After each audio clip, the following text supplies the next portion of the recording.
하나님을 찬송하며 제수들이 듣더라. 이에 갑자기 큰 지진이 나서 옥토가 움직이고 문이 곧 다 열리며 모든 사람의 메인 것이다 벗어진지라. 아멘. 오늘 16장 22절의 중반절, 중하반절에 나와 있는 옷을 찢어벗기고 매로 치라 하여 라는 제목을 가지고 함께 은혜를 나누고자 합니다. 여러분, 성도는 하나님의 말씀을 들어야 성도로서 살아갈 수 있는 것입니다. 로마서 10장 17절에 보니까 믿음은 들음에서 나며 들음은 그리스도의 말씀으로 말미암는다 이렇게 말하고 있어요. 말씀이 이렇게 말씀하듯이 성도가 예수를 믿고 산다는 것은 하나님의 말씀을 듣고 살아야만 가능합니다. 그러니 주일에만 하나님의 말씀을 들어서는 안 되죠. 일상에서도 나에게 말씀하시는 주의 말씀을 듣고 살아야 내가 성도답게 살 수 있는 거예요. 그러니 교회는 목사를 만나러 오는 곳이 아니죠. 성도는 예배를 드리며 내가 가진 걱정과 근심을 모두 하나님께 내려놔야 됩니다. 그리고 하나님께 다 무거운 짐을 내려놓았다면 그것으로 끝나는 것이 아니라 하나님께서 내게 주신 주의 말씀과 함께 돌아가 살아야 성도답게 살 수 있는 것이죠.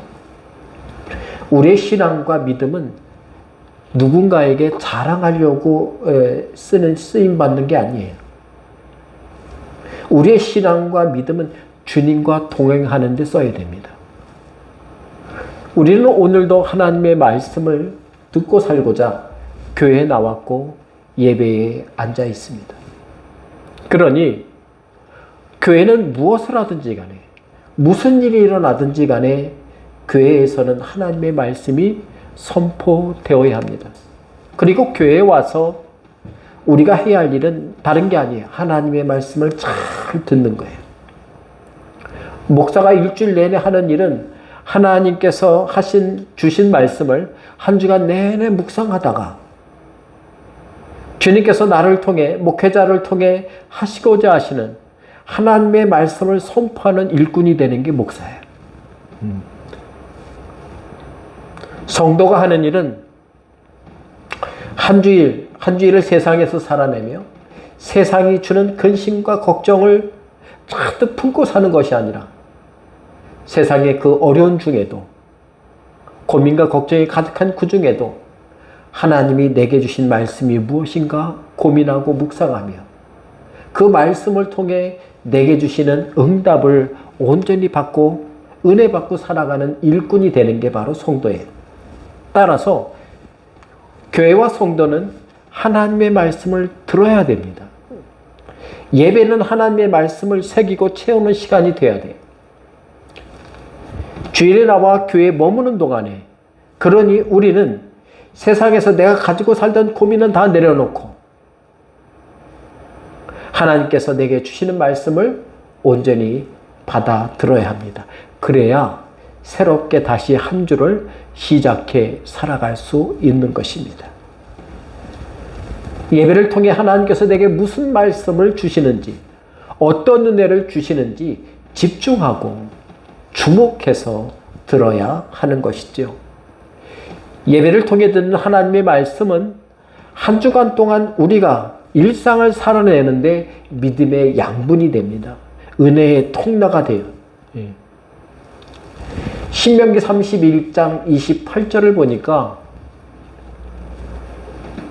모세가 이제 여호수아와 함께 이스라엘 땅 요단강을 건너 들어갈 이스라엘 백성들을 모아놓고 이렇게 말씀하죠.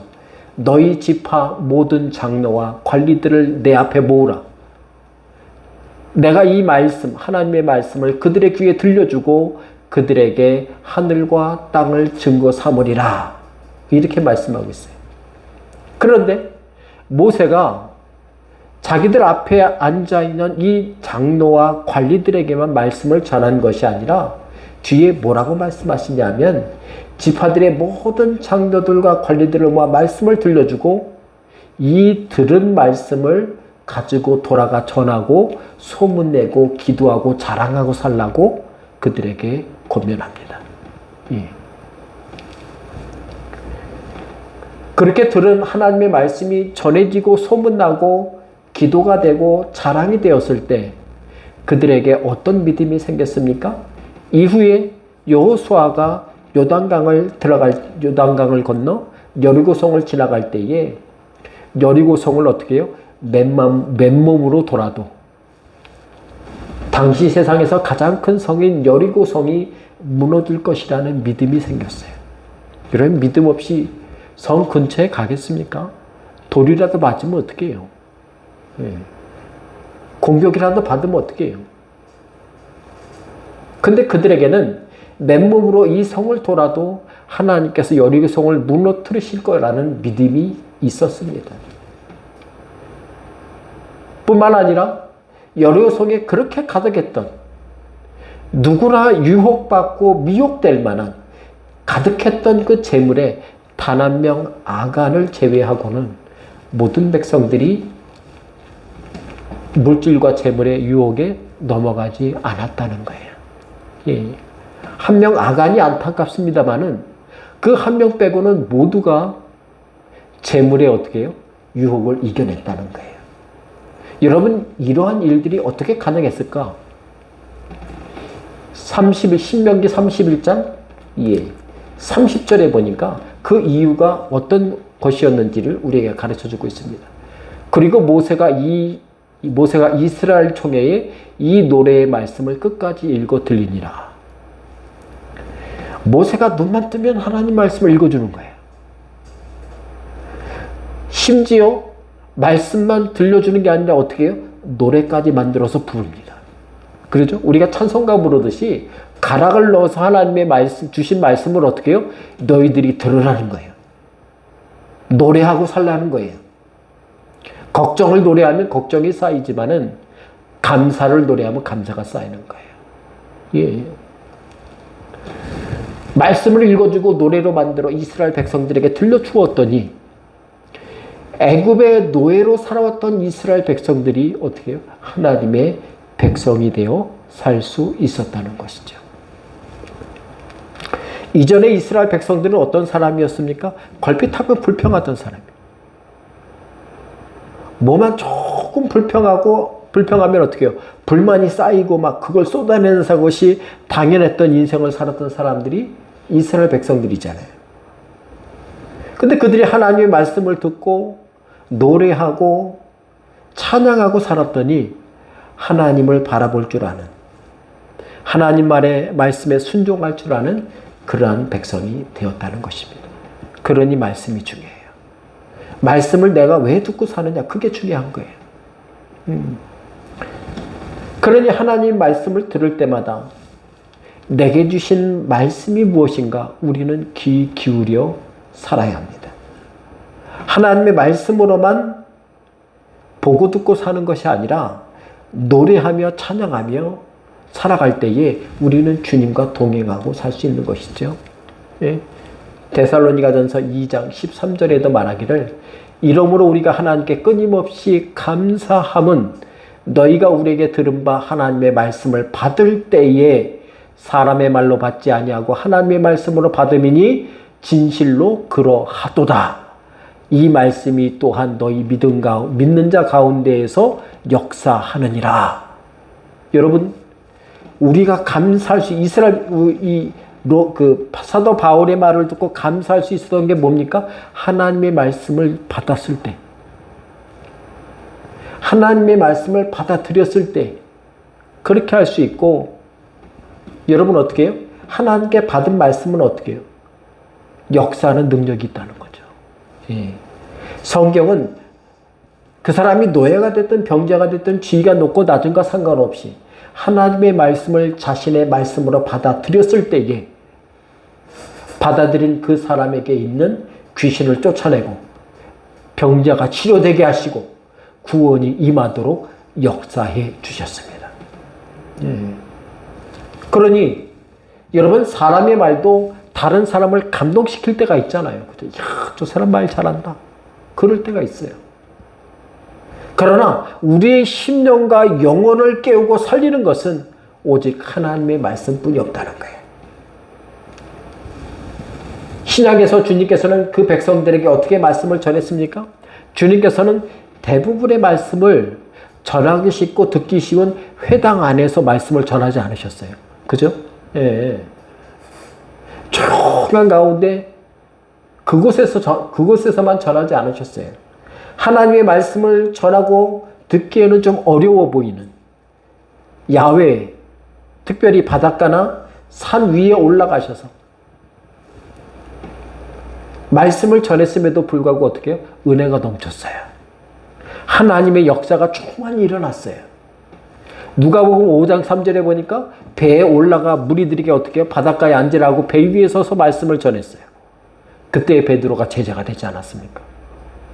예, 장소가 중요한 게 아니에요. 보니까 마태복음 5장을 보니까 산에 올라가서 말씀을 전했는데 우리가 말이 좋아서 산상수훈이라고 부르고 있습니다마는 이 산 위에 올라가서 앉을 자리 없고 어떻게 해요? 편하게 이렇게 머무를 수 없는 그 환경 속에서 입을 열어 전하시는 하나님의 말씀, 주님께서 전하신 하나님의 말씀을 전하는 사람이나 주님이 전하신 그 말씀을 귀를 열어 듣는 사람이나 여러분 결코 불편한 장소였어요.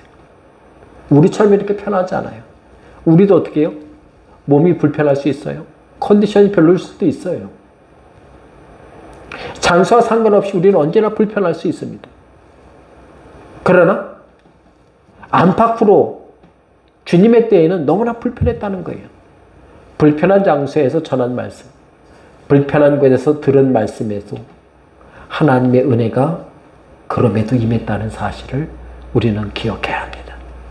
그러니 말씀을 잘 들으려면 여러분 우리는 내가 좋은 환경이 있어야 하는 게 아니에요. 예, 내가 좋은 환경이 돼야지. 아니에요. 말씀은 어디서든지 하나님의 말씀을 듣고 살려는 믿음만 있으면 돼요. 예. 불편해도 주님을 찾을 줄 알아야 그곳에 어떻게 하나님의 은혜가 임하는 거예요. 때문에 머리가 좋아야 말씀을 잘 듣는 게 아니에요. 근심이 없어야 하나님의 말씀을 다 잘 들을 수 있는 것도 아닙니다. 성도는 아무 곳에서나 아무 때나 하나님의 말씀을 듣고 살 줄 알아야 합니다. 그래야 어디서든 은혜 받고 살 수 있는 거예요. 무슨 일을 만나도 은혜를 구하고 살 수 있고 은혜를 말하고 살 수 있는 거예요. 내가 들은 말씀이 곧 내 삶의 믿음이 됩니다. 내가 고백한 기도가 내 삶의 간직이 된다는 사실을 우리는 기억해야 돼요. 성도 여러분, 주일에 들은 하나님의 말씀으로 인해서 일주일 내내 주님을 생각하고 살게 되길 바랍니다. 하루 3분 투자한 그 묵상과 기도의 시간 때문에 하루가 은혜 넘치기를 간절히 바랍니다. 그래서 하나님이 나와 함께 하시고 동행하고 계심을 늘 감사하고 살아낼 수 있는 성도 되길 간절히 바라는 것이죠. 오늘 본문 22절에 보니까 무리가 일제히 일어나 고발하니 상관들이 옷을 찢어 벗기고 매로 치라 했다. 이렇게 말씀하고 있어요. 여기서 말하는 상관은 보통 사람들이 아니에요. 네. 로마에서 직접 패관한 최고의 행정관, 지금으로 따지면 집정관이죠. 예. 한 도시의 대통령인 거예요. 그 정도의 경기도 지사쯤 되겠죠. 예. 대단한 권력을 지닌 사람이에요. 행정관으로 불리는 이 대단한 사람들. 그들은 이 빌립보라는 도시의 행정과 정치와 군사를 움직일 수 있고 명령할 수 있는 실권을 가진 사람들이에요. 근데 그 실권을 가진 사람이 이미 바울과 실라를 삐딱하게 보고 있어요. 재판도 하기 전에 옷을 찢어 벗기고 매로 치라고 명령하는 거예요. 저 사람들은 그래도 돼. 집정관의 지위에 있는 그들은 바울과 실라의 사정을 듣는 것보다 점치는 귀신 들린 요정이 내가 손해가 막심합니다라는 그 말을 듣기에 더 밝았어요. 왜? 그들도 가까이 하거든요. 그들이 세금 내거든요. 예. 바울과 실라는 누군지도 몰라요. 그래서 이 빌립보 시민의 편을 들기에 바빴습니다. 예. 여러분, 우리가 사는 세상도 그렇잖아요. 예. 별반 다르지 않아요. 인맥이 통하고 학연이 통하고 재물이 많고 적음이 여러분 죄의 중과 가벼움을 결정할 때가 얼마나 많은지 몰라요. 세상을 살다 보면 내 편보다는 남의 편이 많은 게 요즘 세상 같아요. 내 말보다는 남의 말이 더 잘 통하는 것 같을 때가 있어요. 중요한 것은 그런 중에도 바울과 실라는 아무 말도 하지 않았다는 거예요. 바울과 실라가 제일 억울한데 예수 믿어도 억울할 것 같은데 그들은 아무 얘기 안 하는 거예요. 여기서 우리 성도로서 우리가 보고 배울 것이 무엇인가 오늘 우리가 함께 나누고 은혜를 나누고자 합니다. 첫 번째로 성도는요 주의 말씀에 공감하고 살아야 돼요. 공감 능력이 요즘 많이 사람들이 떨어진다고 그러잖아요. 그래서 무자비한 사건들이 많이 일어난다고 하는데 우리는 공감 능력을 찾아야 돼요. 특별히 주의 말씀에 공감하는 능력을 찾아야 돼요. 회복해야 돼요. 여러분, 점치는 귀신 들린 여종의 주인들은 이 로마인들은 뒷배가 있었어요. 그죠? 믿을 만한 사람이 있었다는 거죠. 집정관이 당장 자기네들 편이잖아요. 뒷배가 있었어요. 믿을 만한 배경이 있었다는 거죠. 그들은 다만 바울과 실라를 끌고 가서 목소리로 구두로 고소하기만 했음에도 불구하고 가장 첫 번째로 주변에 있던 무리가 어떻게 해요? 점치는 귀신 들린 여종 주인들의 편을 들었어요. 맞아요. 저 사람들은 나쁜 사람입니다. 뭘 했다고 나빠요? 무리들이 그들의 편이 되어줘요. 무리가 뒷배가 되어줬음에도 부족했는지 집정관도 이에 동조해서 재판도 열리기 전에 바울과 실라는 이미 악질 범죄자가 됐어요. 나중에 깊은 옥에 가두라고 하는 거 보니까 이 사람은 악질 중에 악질이라고 지금 이미 재판도 열리기 전에 어떻게 해요? 낙인이 찍혔어요. 그래서 어떻게 해요? 재판도 열리지 않았지만 옷을 찢어버리라고 하고 매도 치라고 결정한 것입니다. 세상에서 재판을 아무리 잘해도 여러분 억울한 사람이 생겨요. 억울한 사람이 생겨요. 재판에만 억울한 사람이 생깁니까? 아니에요. 재판으로 옳다 그르다를 판단할 수 없는 그런 삶을 살면서 만나는 억울함과 괴로움이 얼마나 많은지 몰라요. 그죠? 사람들은 이러한 문제와 어려움을 만나게 되면 어떻게 해야 내게 손해냐 이익이냐로 자신의 행동을 판단하죠. 내가 어떻게 할까? 어떻게 해야 내가 이익이고 어떻게 하지 말아야 내가 손해가 아닐까? 이렇게 고민을 한다는 거예요. 그래서 세상 사람들은 인생을 사는데 가장 중요한 게 뭡니까? 내가 사는데 지금 손해냐 이익이냐.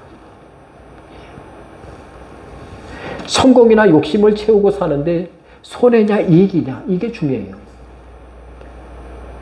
오늘 본문에 나오는 점치는 귀신 들린 여종의 주인들에게 바울과 실라는 자신들에게 전혀 도움이 안 되는 손해 같은 사람들이에요. 왜 멀쩡히 귀신 들린 사람을 쫓아내가지고 말이야. 우리에게 물질적으로 손해를 주냐 말이야. 화가 너무 났어요. 이익은 없고 손해만 가득한 사람이 바울과 실라예요. 그들의 입장에서는. 인생에서 멀리하고 살아야 될 사람으로 분류된 사람들이었어요. 그런데 오늘 말씀에서 사도 바울과 실라를 보세요. 그들은 지금 인생을 어떻게 살고 있습니까?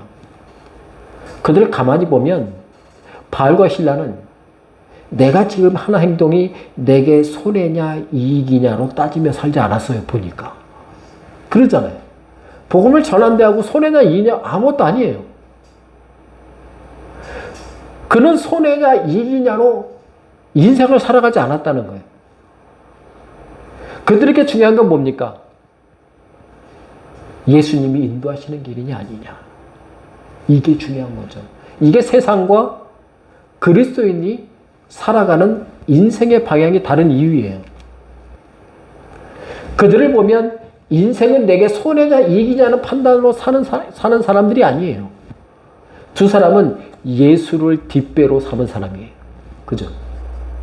예수를 뒷배 삼고 사는 것이 인생의 복이고 은혜로 여기고 살았던 사람들입니다.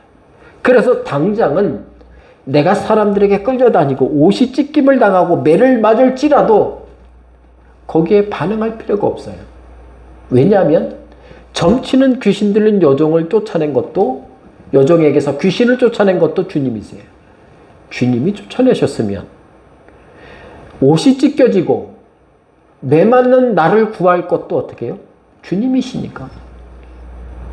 지금 내가 끌려다니고 옷이 찢기고 매를 맞게 하는 이 사람들에게서 날 건져주실 분 또한 주님이심을 그들은 믿었기에 잠잠할 수 있었습니다.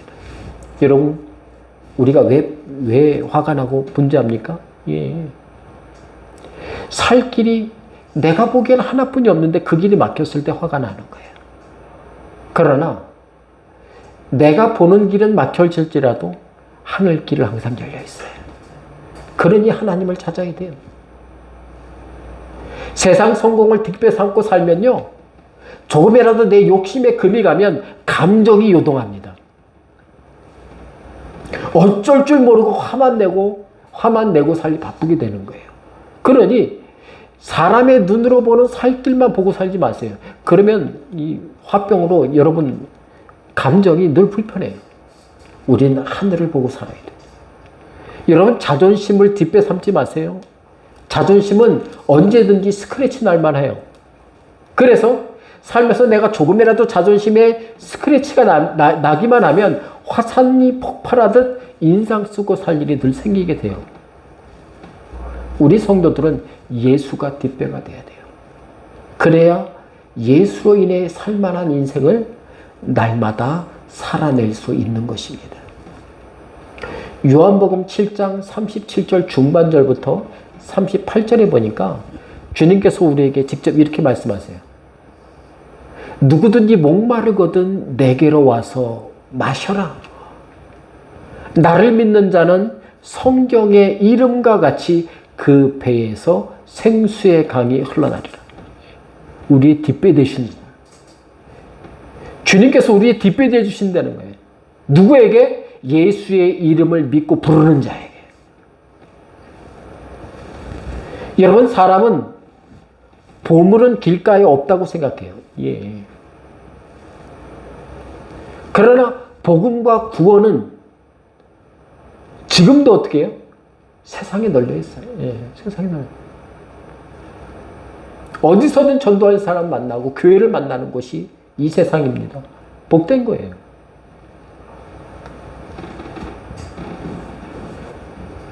다만 복음과 구원이라는 보물이 아무리 길가에 넘쳐 흘러도 그 복음을 듣고 예수를 믿으면 구원받는 거예요. 예수를 믿어야 구원받는 거예요. 주님께 구해야 천국 백성으로 살아갈 수 있는 거예요. 그러니 우리는 길을 걷고 고민하게 될 때마다 땅을 보고 살고 한숨 쉬고 살지 말고 내 삶에 공감해 주시고 돕는 손길이 되어주시는 주님을 바라보고 살아야 됩니다. 이게 뭡니까? 공감 능력이에요. 주님과의 사이가 공감 능력이 발휘되어야 돼요. 무엇에 누구에게 공감하고 사느냐가 내 인생을 바꾸는 거예요. 그러니 인생을 살면서 만나게 되는 걱정과 근심거리들에 공감하고 살지 마세요.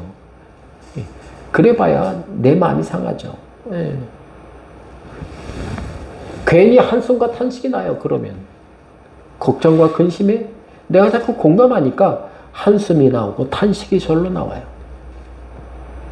사람이 걱정과 근심에 공감하고 살면 그래서 사는 게 금방 지치고 힘들어요. 어려워져요.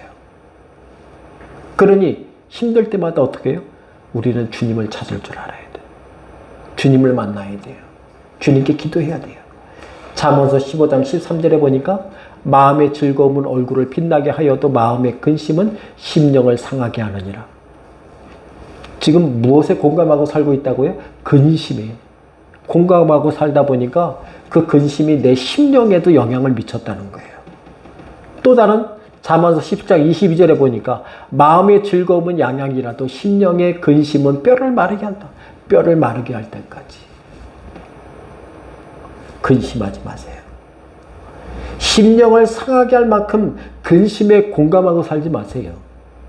즐거움과 감사가 방해받을 만큼 고민과 근심에 공감하는 것은 해가 됩니다.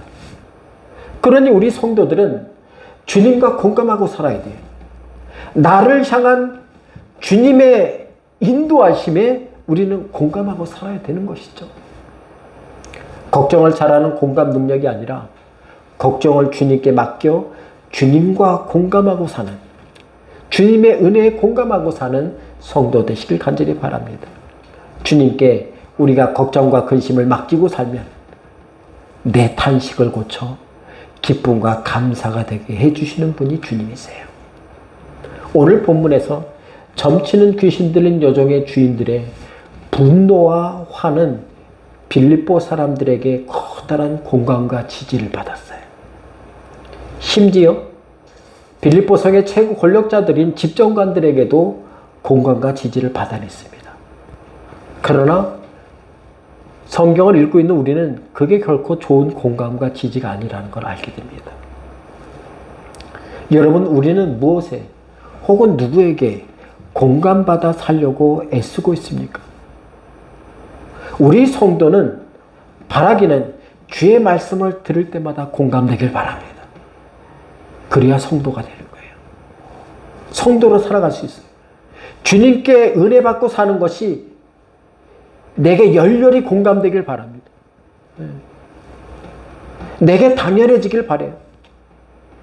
사랑하는 성도 여러분, 사무엘하 6장 16절을 보면 지난 몇 주간 제가 말씀드립니다마는 다윗이 힘을 다해 하나님의 법궤가 들어올 때 춤을 추며 찬양하고 기뻐할 때 다윗의 부인이자 왕비였던 미갈은 무엇을 했습니까?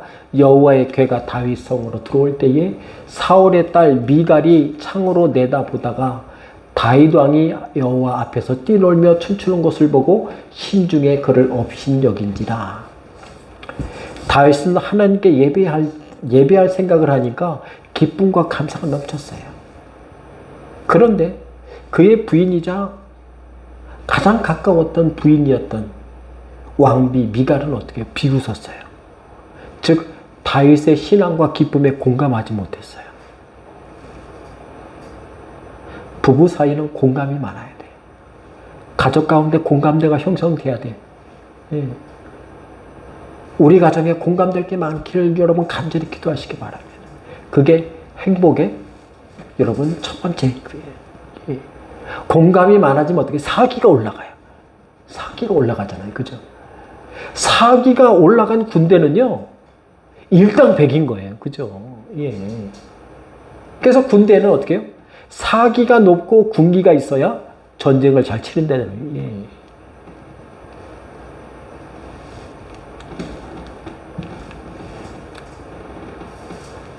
오늘 다윗을 보고 왕비였던 미갈은 비웃었어요. 다윗을 공감하지 못했어요. 그녀는 다윗의 하나님을 향한 감사와 은혜를 도무지 공감할 수 없었어요. 왜? 그 안에 믿음이 없었기 때문에 그래요. 그래서 비웃고 살 수밖에 없어요. 한쪽은 웃는데 한쪽은 비웃어요. 여러분 평안할 수가 없어요. 가정이. 이후로 다윗은 단 한 번도 미갈을 같이 함께 여러분 생활하지 않았어요. 예. 하나님을 생각하면 웃음이 끊이지 않던 다윗과 다르게 미갈은 그래서 비웃음으로 다윗을 업신여기고 말았습니다. 우리는 하나님 주신 은혜에 감사하며 웃음 짓고 살아야 합니다. 하나님의 은혜에 공감하고 감사하고 살아야 돼요. 세상 속에 하나님의 손길이 닿지 않은 창조물은 아무것도 없어요. 세상 모든 게 하나님의 손길에 의해 만들어졌습니다. 그러니 세상에 우리가 늘 보고 사는 것 중에 비웃을 것보다 웃고 감사할 게 더 많아요. 이것도 하나님 만드셨죠. 이 길도 하나님 만드셨어요. 내 인생도 하나님이 주셨죠. 하나님께 맡기고 내려놔야 돼요. 예수를 믿고 말씀을 듣고 기도하고 묵상하며 사는 것이 여러분 우리 모두에게 다행이 되길 간절히 바랍니다. 그래야 우리가 믿음 가운데 든든히 살아갈 수 있는 거예요. 주님의 나를 향해 주시는 말씀에 이 한 주 날마다 공감하며 기도하고 감사하며 살아가 주시길. 그래서 받은 은혜에 늘 기쁨과 감사가 넘치게 되어서 우리 가정에 은혜 받고 사는 게 믿음의 습관이고 기쁨을 나누고 사는 것이 우리에게 우리 가정에 공감의 능력이 되기를 주님의 이름으로 간절히 바랍니다. 두 번째로 그러려면 우리는 믿음으로 보고 살 일이 많아야 돼요. 믿음으로 보고 살죠, 성도가. 근데 일주일에 한 번 보고 살아서는 소용이 없다는 거예요. 매 순간마다, 매일, 시시때때로 우리는 늘 믿음으로 보고 살 일이 많아야 돼요. 여러분, 우리가 살다 보면 인생은 이런 것이다 라고 느낄 때가 있어요. 그러나 그 인생이 다른 사람에게 적용되기가 쉽지 않아요. 사람마다 다 달라요, 인생이. 그래서 인생을 어느 정도 산 분들 중에 마치 인생을 다 아는 것처럼 말하는 사람들이 있어요. 그러나 인생은 내 생각대로 사라지지 않아요. 나도 한번 저렇게 살아볼까? 그렇게 안 돼요, 잘. 내가 열심히 고민하고 살아도 내 열심대로 되는 경우가 별로 없어요. 창세기 12장 1절에 보니까 하나님께서 아브라함을 불러 가나안 땅으로 가라 가실 때 이렇게 말씀하시죠. 여호와께서 아브라함에게 이르시되 너는 너희 고향 친척과 아버지의 집을 떠나 내가 내게 보여줄 땅으로 가라. 보여줄 땅으로 가라는 거예요. 보여준 것도 아니에요. 75세에 할아버지가 자녀도 없는데 보여줘도 갈까 말까인데 보여줄 땅으로 가려는데 아브라함은 움직였어요. 그래서 그가 믿음의 조상이 된 거죠. 네. 여러분 말씀을 잘 보세요. 갈 곳을 미리 알려준 게 아니에요. 보여줄 땅으로 가래요. 아무것도 보여주시지 않았음에도 도대체 하나님께서 뭘 믿고 하나님 아브라함에게 따라오라고 하고 가라고 하신 것일까? 아브라함이 하나님을 따라간 이유는 한 가지예요. 천지를 창조한 하나님을 믿었어요. 천지를 창조한 하나님의 말씀에 내가 무엇을 수정하지 못할까? 아브라함은 하나님께서 언제 그 땅을 보여주실지 몰랐기 때문에 이후에 하나님의 말씀을 따라 가나안 땅까지 오기까지 어떻게 해요? 한 번도 하나님을 놓친 적이 없어요. 한눈 판 적이 없어요. 그죠? 한눈 판 적이 없어요. 왜? 언제 어느 땅인지 알 수 없으니까요. 우리는 어떻게 해요? 우리는 자만해서 아 이게 하나님의 뜻인가 봐 하고 하나님을 까먹고 내 뜻대로 할 때가 많아요. 아니에요. 우린 믿음으로 보고 살아야 돼요. 언제든지 아브라함처럼 집을 떠날 때부터 가나안에 도착할 때까지 한눈을 팔고 살지 말아야 되는 것이죠. 언제 하나님께서 이 땅이 내게 주는 땅이다라고 말할지 몰랐기에 아브라함은 정신을 똑바로 차리고 산 게 아니라 믿음을 똑바로 차리고 살았어요. 예. 우린 정신 똑바로 사는 게 아니에요. 믿음 똑바로 살아야 돼요. 75세의 아브라함을 놓치지 않고 보고 살고 따라 살았던, 하나님을 놓치지 않고 따라 살았던 아브라함이 그랬던 것처럼 우리도 하나님을 바라보고 살아야 합니다. 언제 하나님께서 은혜 주시고 손 내밀어 도움의 손길을 주실지 모르니까 우리는 하나님을 바라봐야 돼요. 주님을 바라봐야 돼요. 오늘 본문에서 바알과 실라는 어떤 상황에서도 주님을 놓치지 않고 바라보고 살았습니다. 오늘 보면 22절에 보니까 옷을 찢어 벗기고 매로 치라 하여도 그들은 어떻게 해요? 두 사람은, 바알과 실라는 자신들이 당하는 고초와 고민과 상관없이 주님을 생각하고 살았어요. 그랬으니까 어떻게 해요? 아무 대응도 안 할 수 있는 거죠. 그죠? 성도 여러분, 내가 생각지도 않은 길을 가야 할 때가 있어요. 살다 보면 가고 싶지 않은 길을 걸을 때도 있어요. 예상치 못한 고통을 받을 때가 있고, 갑자기 근심하고 쉽지 않을 때도 피눈물 나는 근심을 할 때가 생깁니다. 그러니 우리는 어디서든지 주님을 놓치지 않고 바라보고 살 줄 알아야 돼요. 주님을 바라보고 사는 것이 내 삶에서 자연스러운 일상이 되시길 바랍니다. 내 인생 최고의 순간은 언제입니까? 하나님을 바라보고 살 때. 하나님을 바라보고 살 때, 바로 그때가 내 인생 최고의 순간이에요.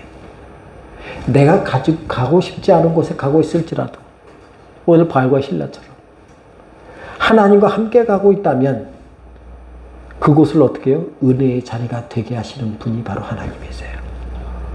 시편 23편 4절에 보니까 내가 사망의 음침한 골짜기로 다닐지라도 해를 두려워하지 않을 것은 주께서 나와 함께 하심이라. 주의 지팡이와 막대기가 나를 안위하시나이다. 다윗이 이렇게 고백하죠. 여기에서 이 안위하다는 뜻이 뭐냐면 위태함 가운데서도 평안함을 누리는 것, 이게 안위예요. 그죠? 놀랍잖아요. 위태함 가운데서도 평안함을 누리는 것. 내가 사망의 골짜기를 다닐지라도 내가 거기서 평안함을 누립니다. 하나님이 주시는 말씀과 은혜를 통해 위태함에서 평안을 누리고 살았던 사람이 다윗이에요. 마찬가지로 오늘 빌립보에서 사람들에 의해 끌려다니고 옷이 찢김이 당하고 매를 맞았던 바알과 실라도 다윗이 느꼈을 주님이 주시는 안위함을 마음껏 누렸어요. 바알과 실라는 세상 사람들이라면 느끼고 살았을 억울함과 괴로움과 고민들을 다 주님께 맡기고 주님이 주시는 위태함 가운데 주시는 평안함을 감옥에서도 마음껏 누리고 살았습니다. 여러분, 만일 주님이 주시는 평안함이 없었다면 바알과 실라가 억울하게 붙잡혀 들어가게 된 감옥에서 모든 사람이 들릴 만큼 찬양하고 기도할 수 있었겠습니까? 그들은 평안했어요. 주님 때문에 평안했어요. 바울과 실라도 우리와 같은 성정의 사람이니 우리도 어떻게 해요? 주님 안에서 위태함 가운데 평안히 살 수 있어요. 하나님을 바라보고 살 때, 주를 바라보고 살 때 그럴 수 있는 거죠. 주님이 주시는 위로가 우리에게도 있습니다. 남들은 다 몰라주더라도 내가 너의 마음을 아신다는 주님의 위로와 은혜가, 나를 향한 안위하심이 우리에게도 있음을 여러분 기억하시기 바랍니다.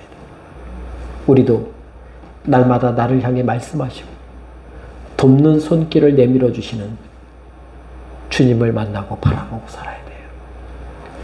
야고보 베델에서 하나님이 주시는 꿈을 꾸고 창세기 28장 20절로 21절에서 이렇게 말하죠.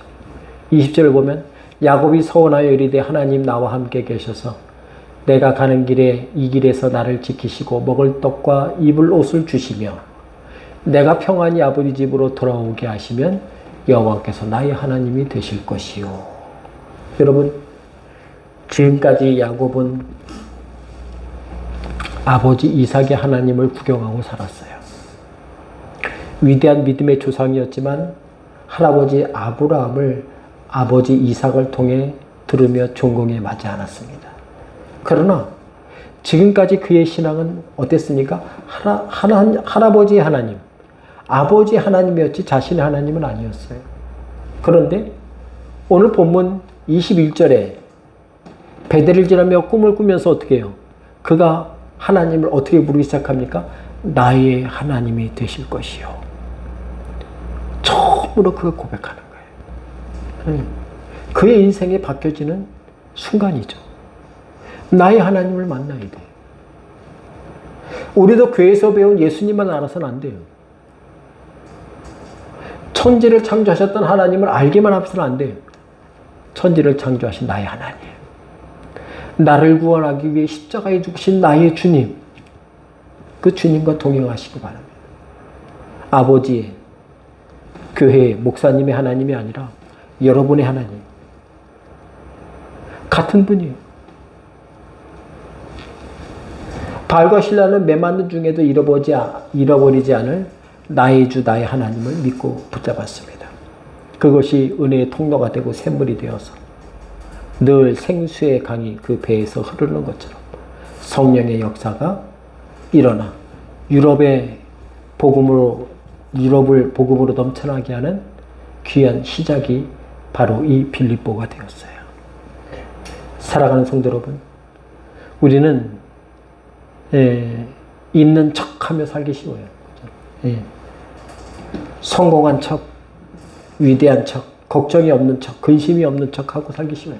그러나 척하며 사는 것도 한계가 있어요. 우리는 믿는 척하고 살지 말아야 돼요. 예수를 믿고 살아야 돼요. 나의 하나님을 늘 찾고 사세요. 주님과 공감하고 주님을 늘 바라보고 살 일을 늘 만들어 살아감으로 믿음으로 살아가야 합니다.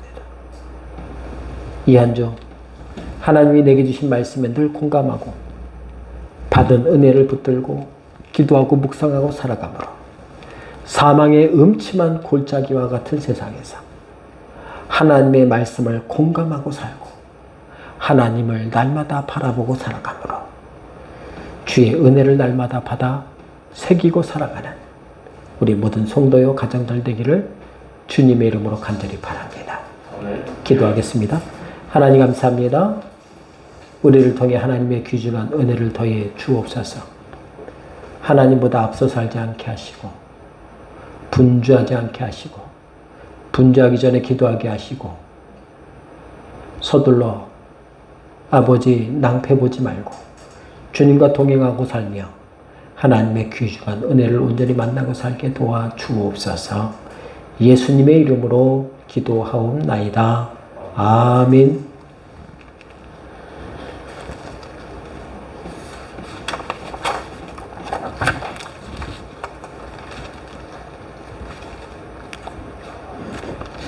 찬송가 419장.